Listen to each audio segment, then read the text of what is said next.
अलीगंज वाले इंसिडेंट पे जिसमें 15 बच्चों की जान चली गई, जो ऊपर कोचिंग चल रहा था और नीचे बेड क्लीनिंग की बात चल रही थी, वहाँ पे 15 लोग की जान चली गई।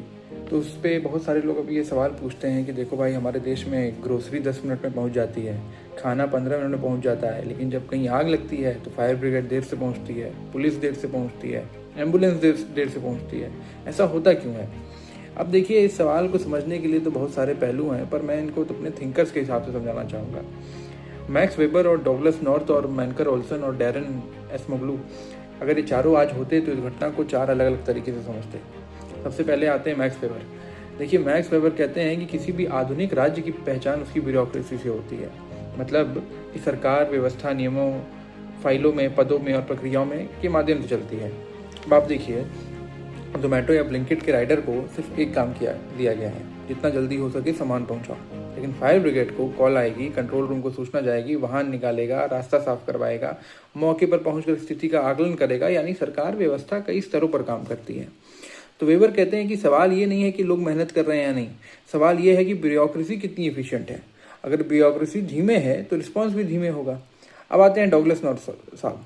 नॉर्थ साहब का कहना है कि लोग वैसे ही व्यवहार करते हैं जैसे उनका सिस्टम उन्हें इंसेंटिव देता है। अब मेरी बात समझिएगा कि ब्लिंकिट की डिलीवरी 10 मिनट पर लेट हुई तो कस्टमर दूसरी ऐप पर चला जाएगा, कंपनी को नुकसान होगा, इसलिए कंपनी स्पीड पर पैसा खर्च करती है। लेकिन अगर फायर ब्रिगेड 10 मिनट लेट पहुंचता है तो उस विभाग को मार्केट में कोई कॉम्पिटिटर नहीं हरा रहा है। इसलिए नॉर्थ कहते हैं कि असली सवाल ये नहीं, व्यक्ति नहीं है, बल्कि इंस्टीट्यूशन है। मतलब रूल्स ऐसे बने हैं या नहीं कि अच्छे परफॉर्मेंस को रिवॉर्ड मिले और ख़राब परफॉर्मेंस को अकाउंटेबिलिटी तय हो।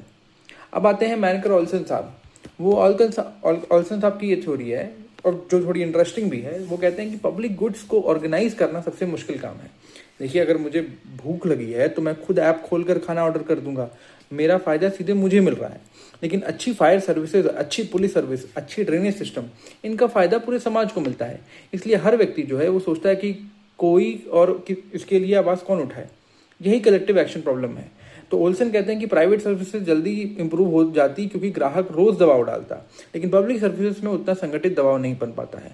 अब आते हैं डैरन एसमोग्लू ने शायद ही सबसे बड़ा सवाल पूछते हैं। वो कहते हैं कि मार्केट और गवर्नमेंट का नहीं, बल्कि स्टेट कैपेसिटी का प्रश्न है। स्टेट कैपेसिटी का मतलब क्या है कि क्या राज्य के पास पर्याप्त कर्मचारी हैं, क्या पर्याप्त फायर स्टेशन हैं, क्या ट्रेनिंग अच्छी है, क्या टेक्नोलॉजी मॉडर्न है, क्या जवाबदेही तय है।